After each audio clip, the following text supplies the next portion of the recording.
Hi guys! Welcome back to my YouTube channel. For today's video, akit kami ng bundok para maghanap ng signal. Huwag kang manita, oy.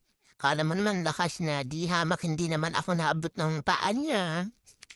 Ang pati ko pala dito parang gatas. Tapos yung mga kasama ko, chocolate.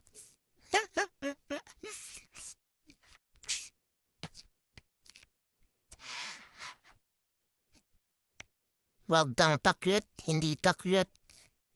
So dito hahamakin kung hanggang saan ang lakas at kahinaan natin ng ating mga tuhod sa pag-akyat ng bundok. So ito nagsisimula na nga, pataas at mukhang wag kang pakyut, di kakyut. Mukhang kailangan na natin ng makakapitan dito. So ayan, ay Diyos ko, wag mo akong kakapitan, bruha ka hoy. Nawawala ang lakas ko.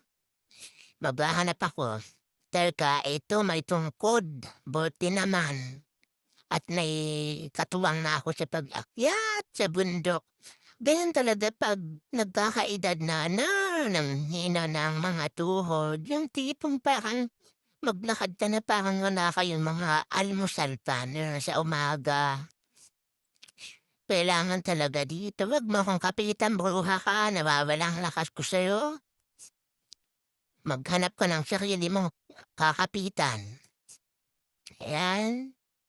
Signal lang, dadayo kayo ng bundok. Sige, nagpakahirap tayo. Yan, ano, kaya pa ba? Ito yung anak ng pinsan ko. Gagapang na daw siya. Di na kinakaya. Kala mo naman, bakit kasi sumama-sama ka pa? Gagaya ka pa sa amin, nahihina ang tuhod.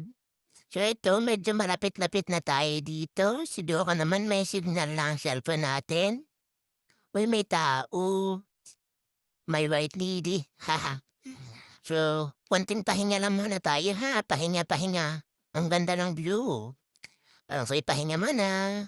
So, yun lang. Babos!